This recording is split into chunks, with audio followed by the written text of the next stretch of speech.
अस्सलाम वालेकुम स्टूडेंट्स, कैसे हैं आप सब? खैरियत से हैं? My name is doctor Sajid और मैं आपको फार्मेसी टेक्नीशियंस के लेक्चर्स डिलीवर करता हूं। उम्मीद है आप भी खैरियत से होंगे, आपके घर वाले भी खैरियत से होंगे। आइए हम आज का लेक्चर स्टार्ट करते हैं, जो कि है बुक नंबर 2, पेपर नंबर 2 की बुक नंबर 2, बायोकेमिस्ट्री।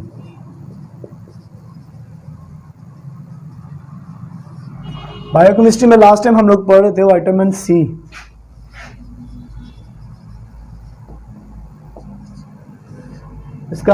इसको एंटी स्कर्वी भी कहते हैं, क्योंकि स्कर्वी एक डिजीज़ होती है जो विटामिन सी की डेफिशिएंसी से होती है।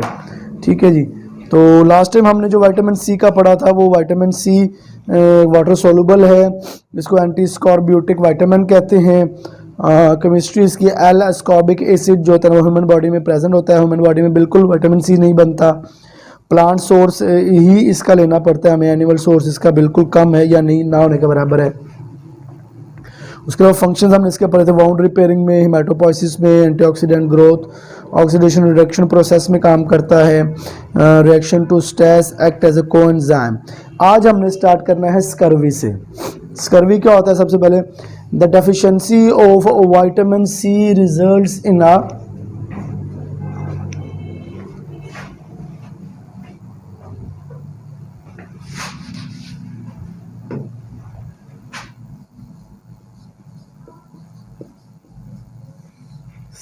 स्कर्वी एक डिजीज है।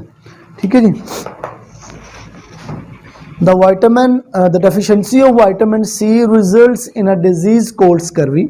और विटामिन सी की जो डेफिशिएंसी है वो एक बीमारी बनाती है जिसके स्कर्वी कहा जाता है। Many of its symptoms can be attributed to deficient collagen synthesis.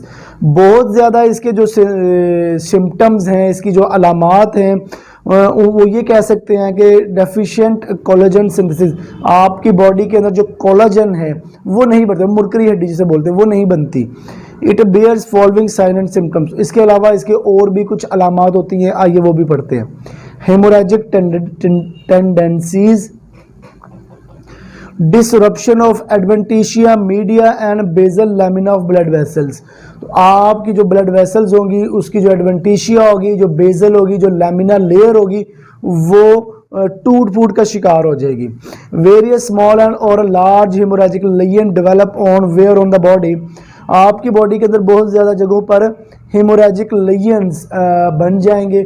लेयंस बोलते हैं कट लग जाएंगे, हेमोरेजिक मतलब ब्लीडिंग स्टार्ट हो जाएगी। ठीक है जी।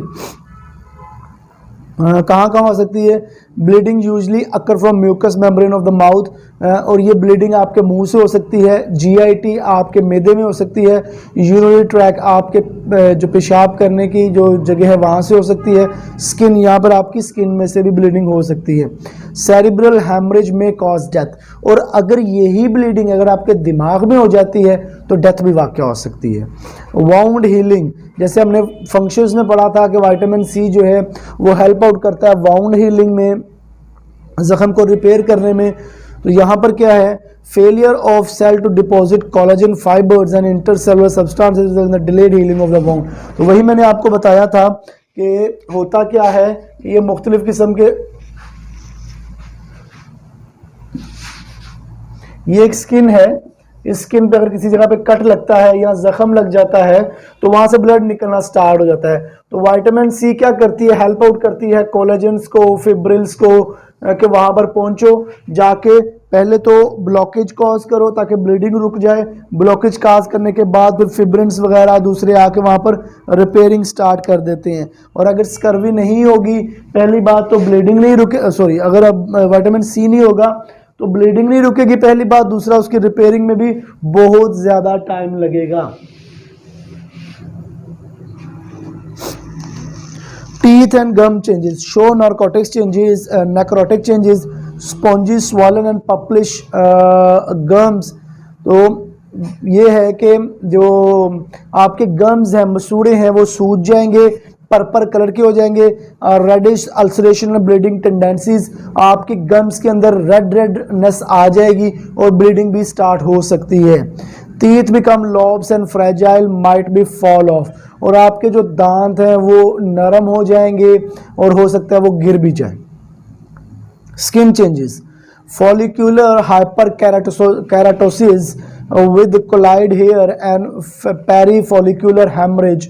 होगा क्या कि जो कैरोटीन्स हैं जो हेयर ग्रोथ में हेल्प आउट करते हैं, उनके जो फॉलिकल्स बेसिकली होते हैं, जड़ें जिनको बोला जाता है, बालों की जो जड़ें होंगी वो एक तो क्वाइल कर जाए, वो मतलब मिक्सअप हो जाएंगी, बाल आपस में क्वाइल कर जाएंगे, और ये भी हो सकता है कि पेरीफॉलिकुलर हेमरेज हो जाए, ब्लीडिंग होगी स्किन में से, तो जहाँ पर फॉलिकल्स बनना है वहाँ पर हेमरेज हो, ब्लीडिंग हो, और फॉलिकल्स वगैरह आपके ना बन सकें, hair follicles, specially in the region of upper arm, back and चिन्स।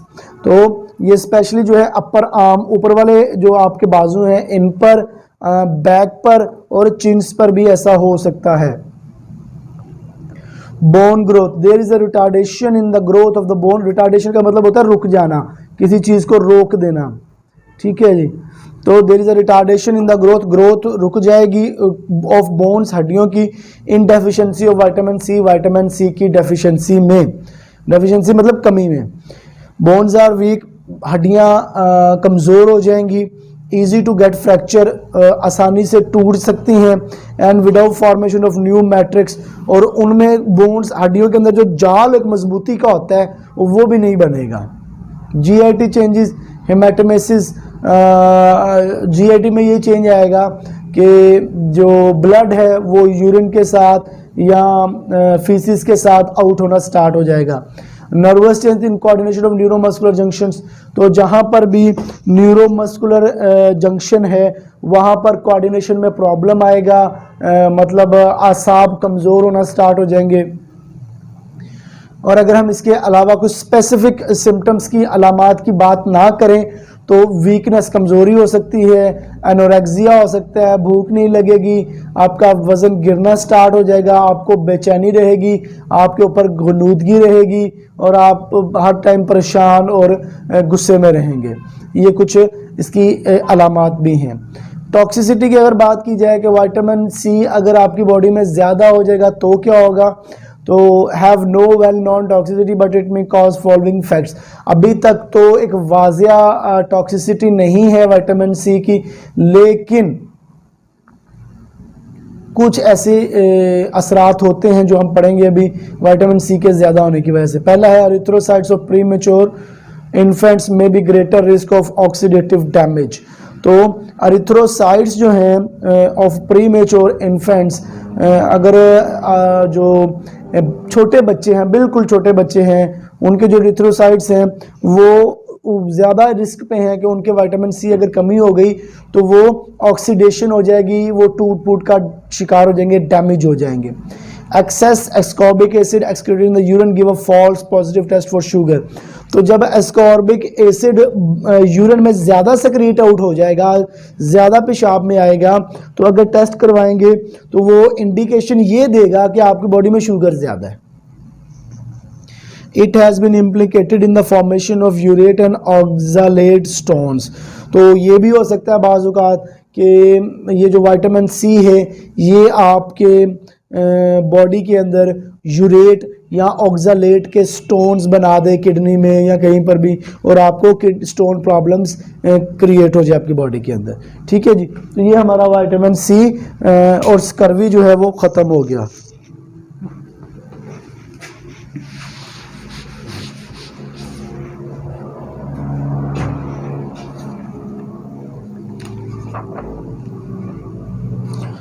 अब हम नेक्स्ट अगर बात करें तो अब हमारा जो विटामिन का जो चैप्टर चल रहा है इसमें नेक्स्ट हमने पढ़ना है विटामिन बी कॉम्प्लेक्स।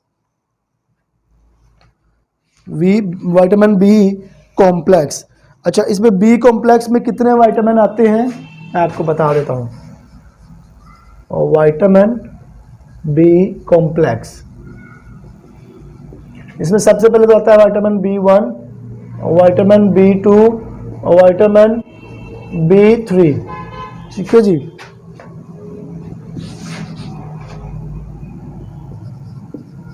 इसके बाद vitamin B6, vitamin B7, vitamin B9 और विटामिन B12। ठीक है, 1 2 3 4 5 6 7, ये 7 जो विटामिन हैं ये हमने अब पढ़ने हैं। ठीक है, तो बेसिकली ये विटामिन, इसको कलेक्टिवली बी कॉम्प्लेक्स ही कहा जाता है। ये हमारा इस चैप्टर का लास्ट टॉपिक है जिसको हमने पढ़ना है, विटामिन बी कॉम्प्लेक्स।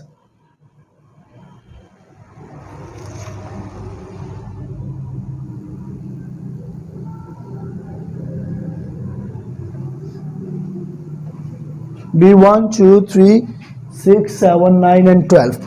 आइए हम सबसे पहले स्टार्ट करते हैं विटामिन B1 से। अच्छा, विटामिन B1 जो है इसको थायामीन भी कहा जाता है।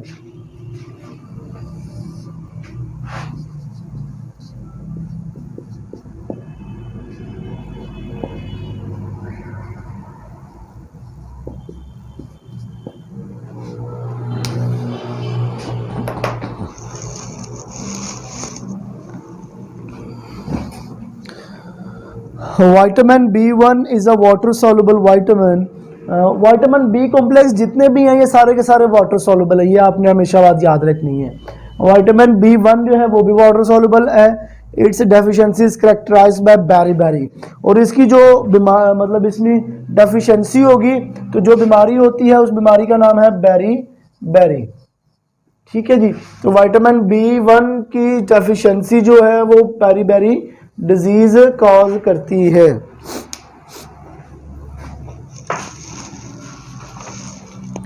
सिनोनिम्स, इसका जो दूसरे नाम क्या है? नंबर 1 इसका नाम है एन्यूरिन, नंबर 2 थायामीन, जैसे मैंने आपको बता दिया। नंबर 3 है बेरी डिजीज होती है इसकी डेफिशिएंसी से, तो हम ये भी कह सकते हैं कि विटामिन B1 जो है ये एंटी बेरी विटामिन है, एंटी बेरी विटामिन है। दूसरी थर्ड है एंटी न्यूरेटिक फैक्टर, ये 4 उसके नाम हैं। सोर्स की अगर बात करें, it occurs in the outer layer of grains like bran and rice polishing. तो जो राइस होते हैं या ब्रेन्स वगैरह हैं उनकी जो आउटर कवरिंग होती है उसमें बेसिकली ये विटामिन B1 प्रेजेंट होता है। एनिमल्स की अगर बात करें, egg York, liver, milk, kidney, heart and liver of fish. ठीक है, ये सारे के सारे क्या हैं? एनिमल सोर्स हैं जहां से हमें विटामिन B मिलता है।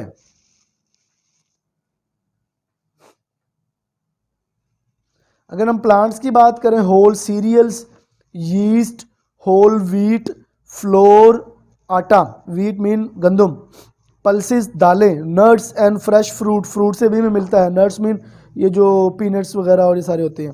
Vegetable contain it to a lesser extent, vegetables जो होती हैं उनमें ये कम होता है विटामिन B1।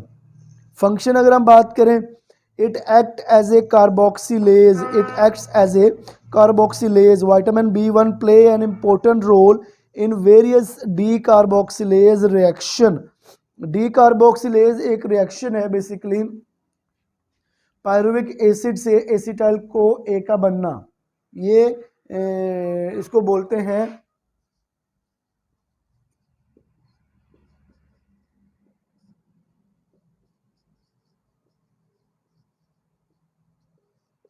ये कार्बोक्सिलेज जो है ना वो एक रिएक्शन है, तो इसमें ये हेल्प आउट कर रहा होता है पायरुवेट को एसिटाल्डिहाइड एसिटाइल को ए बनाने में। फिर सिट्रिक एसिड को alpha ketoglutaric acid plus carbon monoxide ये भी बनाता है।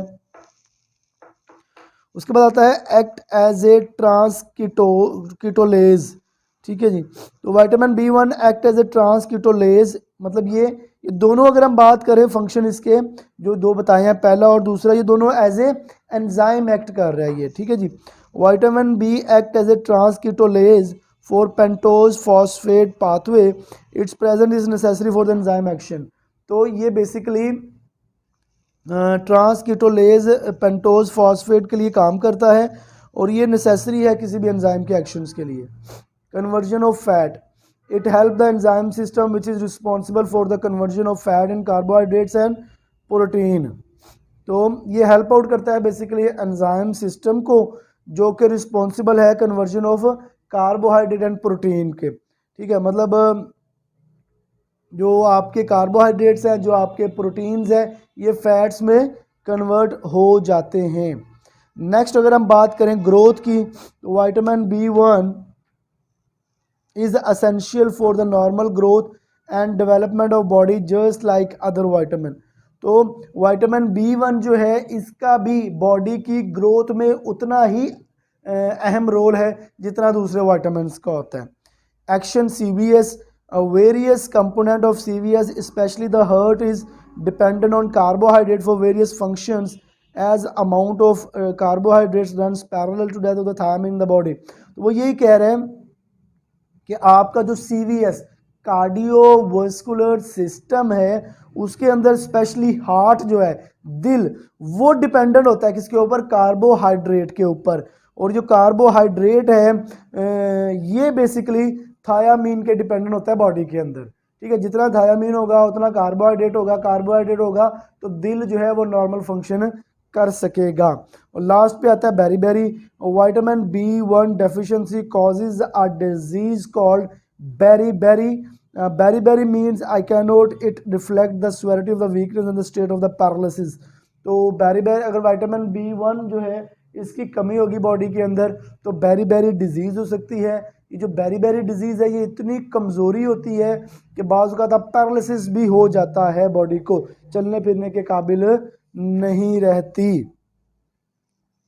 सेकंड है आपकी विटामिन B2। ठीक है जी, विटामिन B1 हमने पढ़ लिया, अब हम पढ़ेंगे vitamin B2। Vitamin B2 is a water soluble, जैसे मैंने पहले बताया ये वाटर सॉल्युबल है, हीट स्टेबल है। Deficiency is characterised by ariboflavinosis. ठीक है जी। अच्छा, इसका दूसरा नाम जो विटामिन B2 का है वो है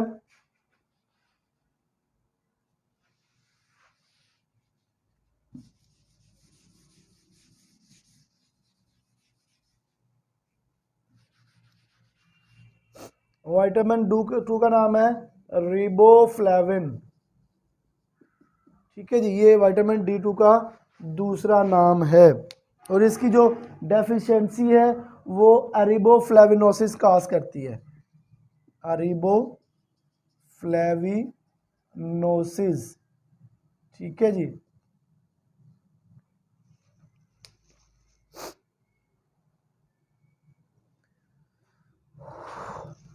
इसका फर्स्ट नेम है रिबोफ्लेविन, सेकंड नेम है लैक्टोफ्लेविन। ये दो नाम है इसके विटामिन B2 के। अगर केमिकल स्ट्रक्चर की बात की जाए तो बेंजीन रिंग के साथ CH2 मीथेन ग्रुप लगे हुए हैं, फिर क्यूनीन के साथ आपका अमोनिया और बेंजीन और पूरा एक स्ट्रक्चर मौजूद है। सोर्सेज की बात करें कि कहाँ से विटामिन B2 हासिल किया जाता है।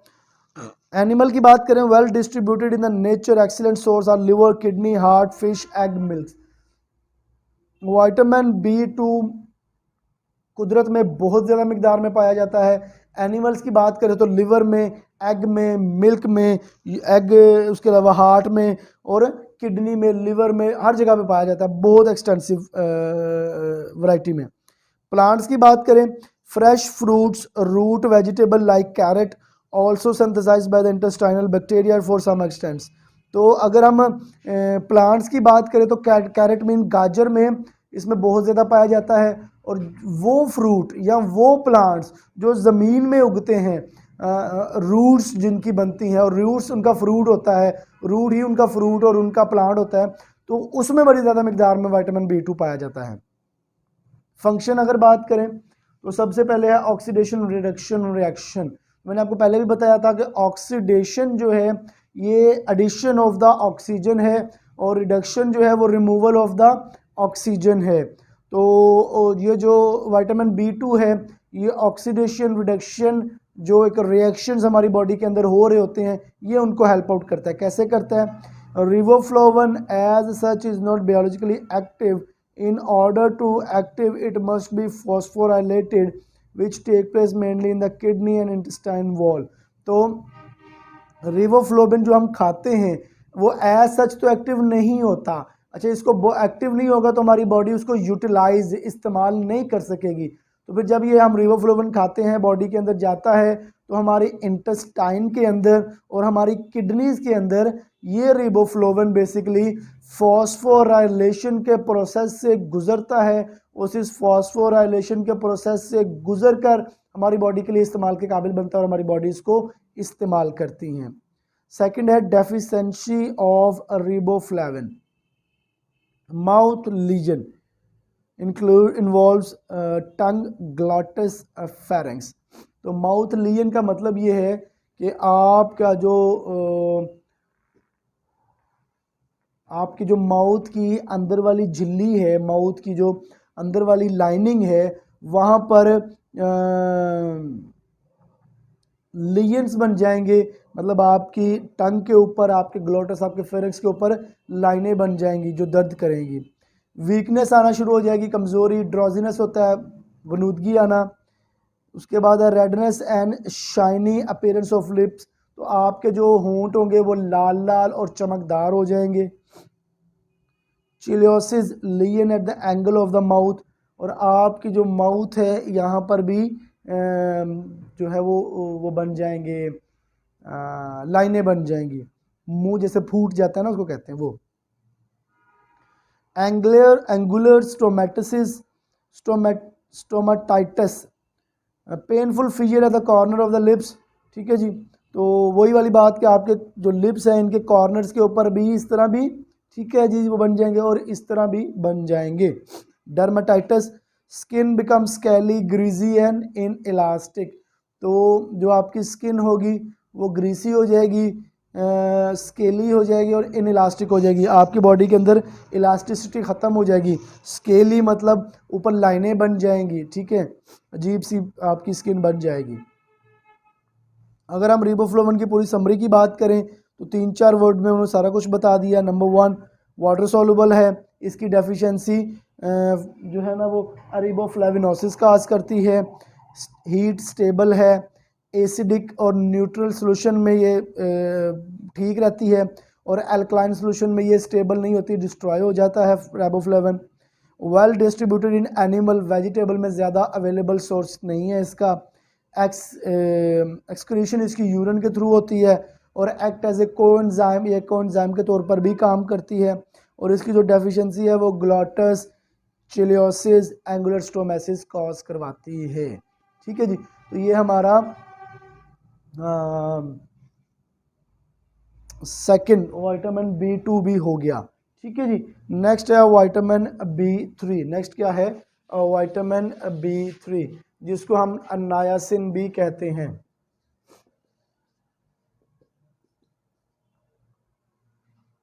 आइए इसको स्टार्ट करते हैं। पहली बात वही कि vitamin B complex water soluble है, थर्मोस्टेबल विटामिन है, हीट स्टेबल है, इसको हीट डिस्ट्रॉय नहीं कर सकती, तोड़ नहीं सकती इसको। इसकी जो डेफिशिएंसी है वो प्लेग्रा कॉज करती है। Pellagra, the deficiency of vitamin B3 cause pellagra. Pellagra क्या होता है, आगे पढ़ते हैं।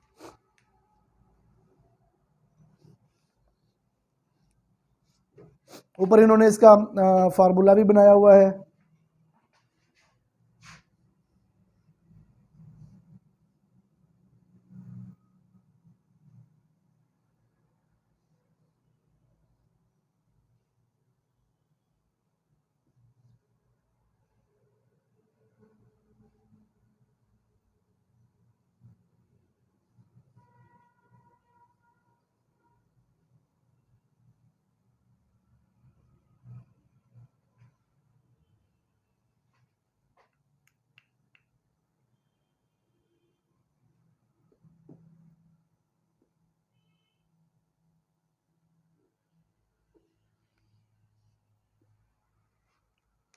ये इसका स्ट्रक्चर है। इसके दूसरे नाम जो है, इसका पहला नाम ये है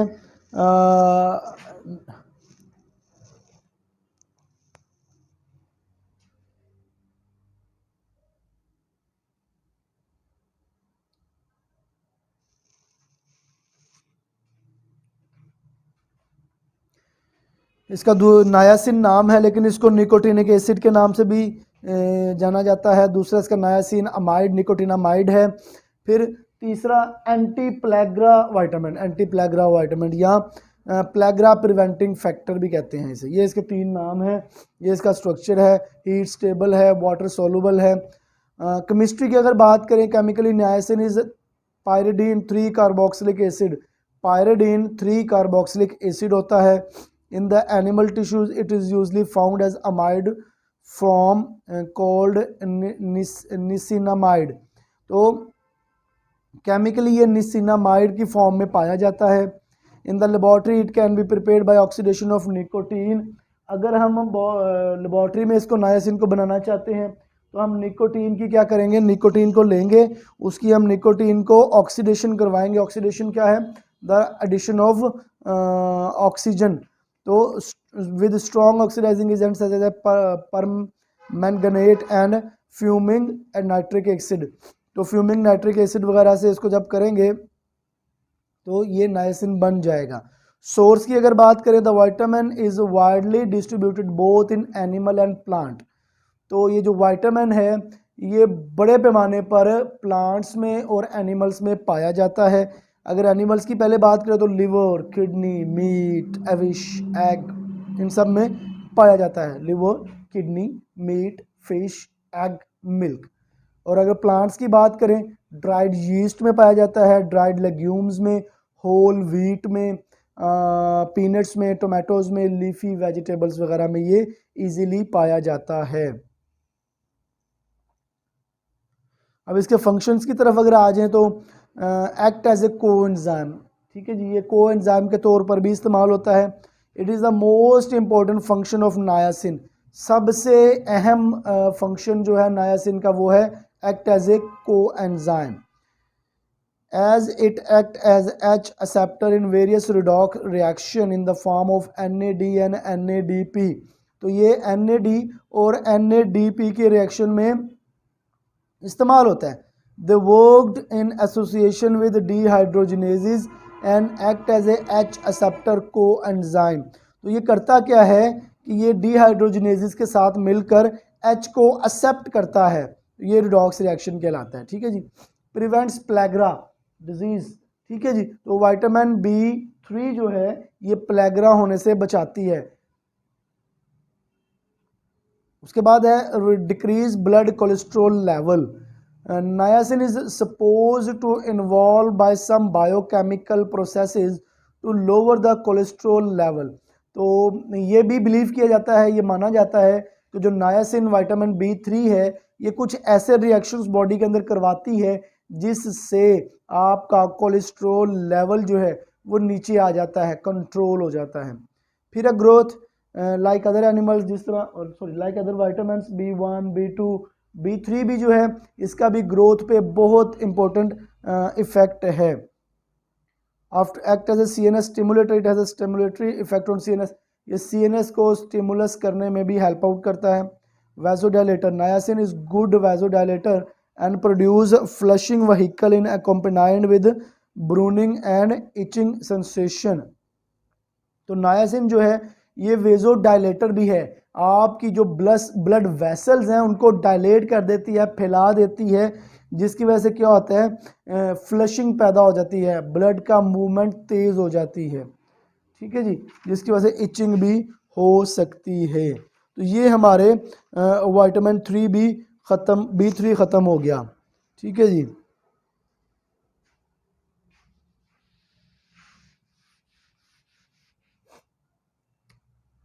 नेक्स्ट है हमारा विटामिन B6। विटामिन B6 को पायरिडॉक्सिन भी कहा जाता है।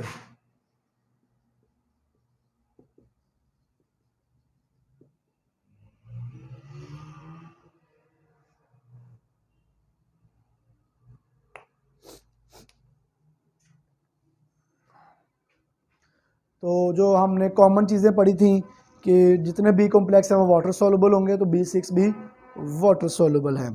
इसके बाद हमने पढ़ा था कि इट इज़ हीट स्टेबल, तो विटामिन बी कॉम्प्लेक्स भी हीट स्टेबल है, विटामिन B6 भी हीट स्टेबल ही होगा। इसके बाद हमने एक और पढ़ा था कि vitamin B6 is widely distributed in the nature, और ये नेचर में बहुत ज़्यादा मिकदार में फैला हुआ है और बड़ी आसानी से हमें मुहैया हो सकता है। इसके सिनोनिम्स हैं पायरिडॉक्सिन, दूसरा है पायरिडॉक्सामाइन, तीसरा है पायरिडोक्सा, तीसरा है पायरिडोक्सा। केमिकल स्ट्रक्चर की बात करें, बेंजीन रिंग के साथ 3 पोजीशंस पे OH ग्रुप है, एक पे मीथेन ग्रुप और नाइट्रोजन ग्रुप लगा हुआ है। सोर्सेज है इसके, it act from the plant अगर लेंगे तो होल ग्रेन्स में से मिलेगा हमें, कैबिज में से, लेग्यूम में से, कॉलीफ्लावर्स में से। और एनिमल की बात करेंगे तो एग यॉक, ठीक है, अंडे की जर्दी में से, मीट, फिश, मिल्क, यीस्ट, इन सब से हमें ये मुहैया हो जाएगा। अच्छा, अगर हम फंक्शंस की बात करें, सबसे पहले है डीकार्बोक्सिलेशन, वही बात as a act as a enzyme mediator भी ये काम करता है, डीकार्बोक्सिलेशन करवाएगा। Vitamin B6 involve in the decarboxylation reaction, तो विटामिन B6 जो है ये डीकार्बोक्सिलेशन रिएक्शन में भी हेल्प आउट करते हैं।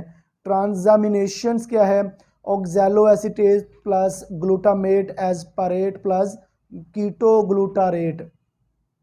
जो दूसरा मतलब ये बायोकेमिकल रोल्स बताए हुए हैं कि कहाँ कहाँ पर ये किस किस रोल में काम कर रहा है।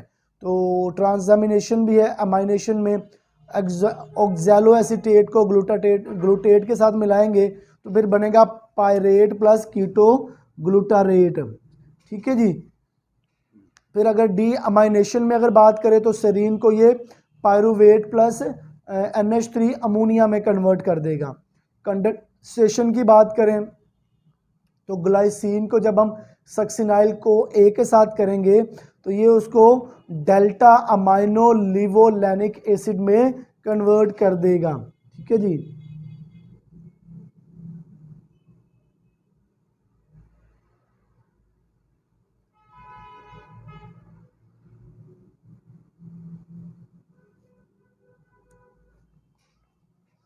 उसके बाद फैटी एसिड सिंथेसिस में भी विटामिन B6 हेल्प आउट करता है। It is involve in the synthesis of arachidonic acid and linolenic acid, तो ये एराकीडोनिक एसिड और लिनोलेनिक एसिड की सिंथेसिस में भी हेल्प आउट करता है। ग्लाइकोजन फॉस्फोराइलेज की अगर बात करें, it appears to be the part of molecule of glycogen phosphorylase, तो ये जो मॉलिक्यूल्स हैं ग्लाइकोजन फॉस्फोराइलेज उसमें भी हेल्प आउट करता है। Amino acids and potassium transport, vitamin B6 helps in the entry of amino acids, तो ये अमाइनो एसिड्स की एंट्री में हेल्प आउट करता है। Potassium into the cell membrane against the concentration gradient, ठीक है, कंसंट्रेशन ग्रेडियंट के अगेंस्ट ये सेल मेम्ब्रेन में ट्रांसपोर्ट में हेल्प आउट करता है।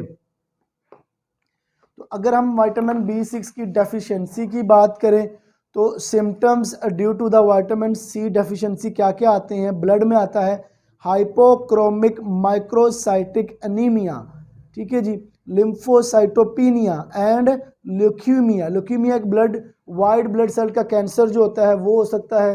लिम्फोसाइटोपिनिया आपका जो वाइट ब्लड सेल्स हैं उसके सेल्स ख़राब हो सकते हैं। और एनीमिया आरबीसीज में की एनीमिया की एक फॉर्म है हाइपोक्रोमिक माइक्रोसाइटिक, तो आपके आरबीसीज में एनीमिया भी हो सकता है। जीआईटी की अगर बात करें, आपके पेट की जो गैस्ट्रोइंटेस्टाइनल ट्रैक्ट की, young infants show digestive problem and convulsions. आप ये समझ लें कि छोटे बच्चों में अगर विटामिन B6 की कमी होगी तो खाना हजम नहीं होगा और पेट में कन्वल्जन्स मरोड़ पड़ सकते हैं उनको। ग्रोथ रिटार्डेशन, उनकी ग्रोथ जो है वो रुक जाएगी।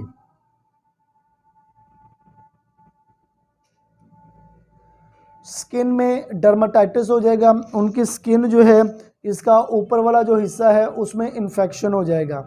CNS की अगर बात करें तो पेरिफेरल न्यूरिटिस डिप्रेशन हो जाएगा, ठीक है जी। तो ये हमारा विटामिन B6 भी ख़त्म हो गया। नेक्स्ट है विटामिन B7 जिसको हम बायोटिन कहते हैं।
विटामिन बी सेवन इसका फिर वही करेक्टरिस्टिक्स की अगर बात करेंगे तो बी7 जो है ये वाटर सॉल्युबल विटामिन है, हीट स्टेबल विटामिन है, और इसके साथ साथ it is an important vitamin for growth, और ये ग्रोथ के लिए भी बहुत इम्पोर्टेंट विटामिन है।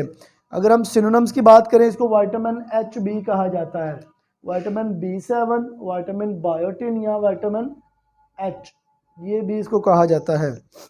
ठीक है जी। तो इसका स्ट्रक्चर जो है वो मैंने आपके सामने बनाया है, आप भी जब घर में बनाए तो इसका स्ट्रक्चर ज़रूर ड्रॉ करिएगा।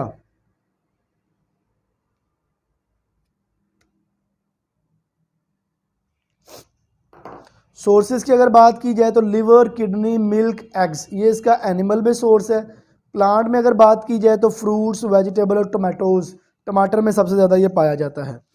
Functions, it act as a coenzyme for various carboxylation reaction, ये बहुत सारे ऐसे मतलब कोएंजाइम के तौर पर ही इस्तेमाल हो रहा है, क्योंकि आपने देखा है कि जितने विटामिन बी हैं वो ज़्यादातर कोएंजाइम बहुत इस्तेमाल हो रहे हैं, तो ये भी कोएंजाइम इस्तेमाल हो रहा है कार्बोक्सिलेशन रिएक्शन में। It is involve in the formation of carbonyl phosphate from NH3 and CO2 and ATP in urea cycle. तो ये बेसिकली कार्बोनाइल फॉस्फेट की सिंथेसिस में भी हेल्प आउट करता है। कार्बोनाइल फॉस्फेट कहाँ से बनता है? अमोनिया कार्बन डाइऑक्साइड को मिलाने से ATP की मौजूदगी में यूरिया साइकिल एक चलता है जहाँ पर कार्बोनाइल फॉस्फेट बनता है। It take part in the biosynthesis of purine and lipid in certain animals. तो बेसिकली ये प्यूरिन्स और लिपिड्स की जो सिंथेसिस बायोसिंथेसिस है उसमें भी हेल्प आउट करता है।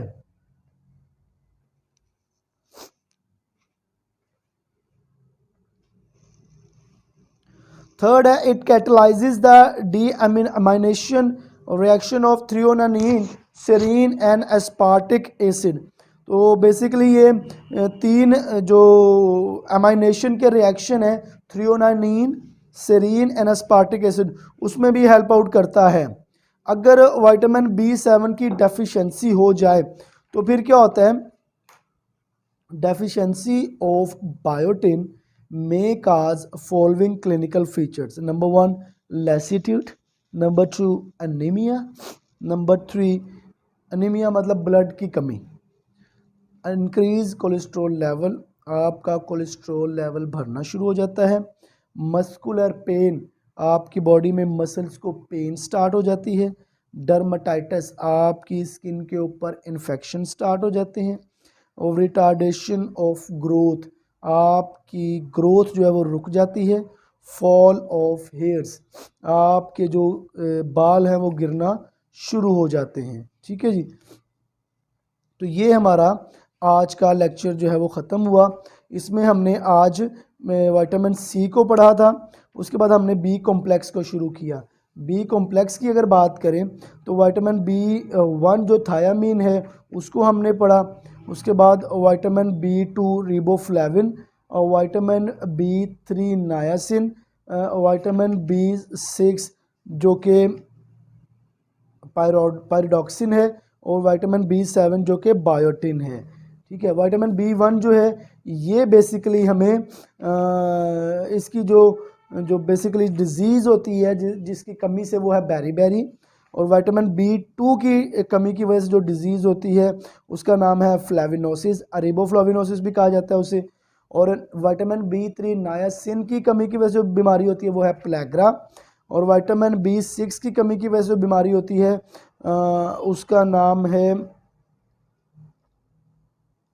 ल्यूकीमिया, लिम्फोसाइटोपिनिया वगैरह। और विटामिन B7 जो कि बायोटिन है, इसकी कमी भी हमें बहुत सारी प्रॉब्लम्स, बेसिकली हमारी हेयर्स फॉलिंग स्टार्ट हो जाती है। ठीक है जी। तो ये हमारा आज का लेक्चर है। बी कॉम्प्लेक्स हमने स्टार्ट किया हुआ है, इसको ज़रूर पढ़िएगा। बी कॉम्प्लेक्स बहुत इंपॉर्टेंट है, इसके बहुत इंपॉर्टेंट फैक्टर्स हमारी बॉडी के ऊपर हैं, तो इसको पढ़ें, याद करें, स्ट्रक्चर्स ज़रूर बनाएं, इसके सिनोनिम्स जो दूसरा नाम है वो ज़रूर याद करें, और उसके बाद होने वाली डिजीज़। और मेनली आपने देखो हमने जितने फंक्शंस पढ़े हैं उनके फंक्शन, जितने हमने वाइटामिन्स पढ़े हैं उनके फंक्शंस ही डिफाइन किए जा रहे हैं, तो फंक्शंस पे आपने ख़ास फोकस रखना है। नेक्स्ट लेक्चर हम विटामिन B9 से स्टार्ट करेंगे। अपना भी ख्याल रखिएगा, अपने पेरेंट्स का भी ख्याल रखिएगा। मेरी तरफ से आज बस इतना ही। अस्सलाम वालेकुम।